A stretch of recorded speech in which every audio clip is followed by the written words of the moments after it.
आज हम चंद्रधर शर्मा गुलेरी की कहानी उसने कहा था के बारे में विस्तार से चर्चा करेंगे। उसने कहा था, इतना सुनते ही हमारे मानस में एक प्रश्न कौंधता है कि किसने कहा था, क्या कहा था और क्यों कहा था।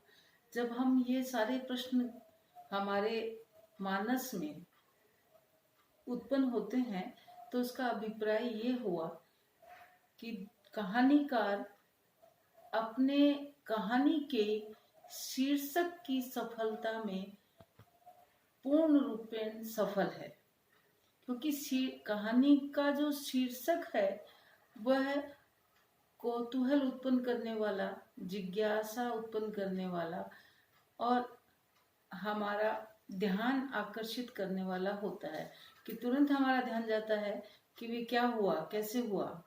तो ये सब बातें हम देखते हैं कि चंद्रधर शर्मा गुलेरी की जो कहानी है उसने कहा था के बारे में हम देखते हैं। चंद्रधर शर्मा गुलेरी एक ऐसे कहानीकार हैं जिन्होंने कथा साहित्य में कहानी लिख करके कथा साहित्य को एक नई दिशा और एक नया आयाम प्रदान किया। गुलेरी जी की जो प्रसिद्ध कहानी है उसने कहा था, उसका मुख्य जो आधार है वह फ्लैशबैक या यूं कहें पूर्व दीप्ति शैली में लिखी गई कहानी है। और ये जब लिखी गई, जिस समय यह प्रकाशित हुई कहानी, उस समय अब तकनीकी दृष्टि से ये कहानी काफी अपने समय से आगे थी। यहाँ हम देखेंगे कि उसने कहा था शीर्षक कहानी गुलेरी जी की सर्वश्रेष्ठ कहानी है तथा इनकी कीर्ति का आधार स्तंभ है। हिंदी कहानी के विकास में यह मील का पत्थर मानी जाती है। इस कहानी के माध्यम से, या यूं कहें कि इस कहानी में लेखक ने लहना सिंह के चरित्र के माध्यम से आज के परिप्रेक्ष्य में मानव जीवन में महती आवश्यकता क्या है यह दर्शाने का प्रयास किया है। कहानी का जो मुख्य पात्र है, उसका जो चरित्र है,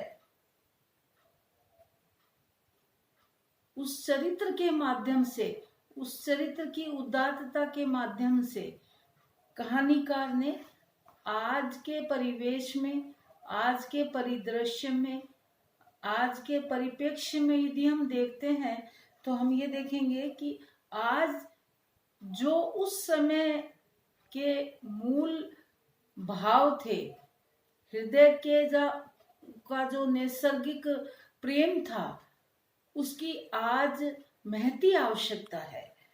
तो इस प्रकार हम देखते हैं कि इस कहानी में लेखक ने लहना सिंह के चरित्र के माध्यम से निश्चल प्रेम, प्रण पालन अर्थात वचनबद्धता, त्याग की भावना, देश प्रेम तथा वीरता जैसे भावों को एक साथ अभिव्यक्त किया है।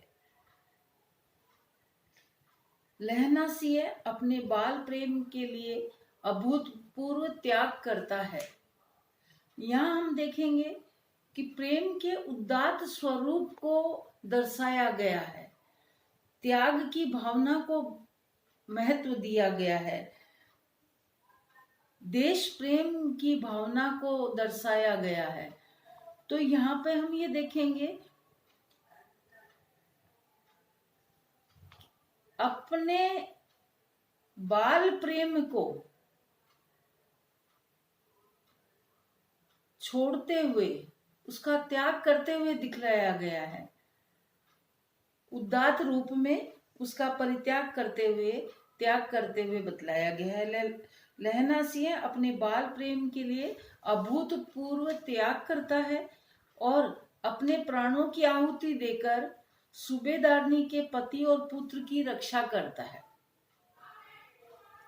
मतलब आप दूर पर हित के लिए, प्रेम की उदात्तता के लिए, त्याग की भावना के लिए, देश प्रेम की भावना के लिए और निश्चल प्रेम के लिए, प्रण पालन करने के लिए अपने प्राणों की आहुति देने में भी कहानी का जो मुख्य पात्र है, नायक है, वह तनिक भी हिचकिचाता नहीं है। प्रतिपाद्य विषय तथा रचना शिल्प की दृष्टि से यह एक अनूठी रचना है। कहानी में लेखक ने आकर्षक प्रारंभ, विश्वसनीय विकास का करुणापूर्ण अंत की सृष्टि की है। अर्थात कि कहानी वही जीवंत रहती है, वही समय के साथ, समय के परिदृश्य में साकार रहती है, जो कि जिसका आरंभ आकर्षक हो और उसका जो विकास है वह विश्वसनीयता लिए हुए हो। तो यहाँ हम देखेंगे कि ये सब बातें हमें इन गुलेरी जी की कहानी में इसमें मिलती है। कथा सूत्रों को परस्पर जोड़ने तथा पात्रों की चरित्रगत विशेषताओं के उद्घाटन में समर्थ संवाद, अमृतसर से लेकर सुदूर फ्रांस की युद्ध भूमि के वातावरण का सजीव अंकन तथा पात्र तथा स्थिति के अनुरूप भाषा प्रयोग इस कहानी की शिल्पगत विशेषताएं हैं। पूर्वाभास शैली अर्थात फ्लैशबैक का सफल प्रयोग हिंदी में पहली बार इसी कहानी के माध्यम से हुआ है। व्यंग का पुट, सूक्ष्म चरित्र, देशज, उर्दू, पंजाबी शब्दों के प्रयोग के द्वारा वातावरण की सृष्टि, सरल और सहज और मुहावरेदार भाषा इस कहानी के विशेष गुण लिए हुए हैं।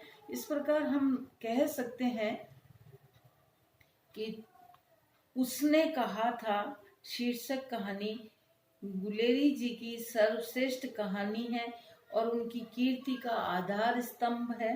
साथ ही साथ हिंदी कहानी के विकास में यह मील का पत्थर मानी जाती है।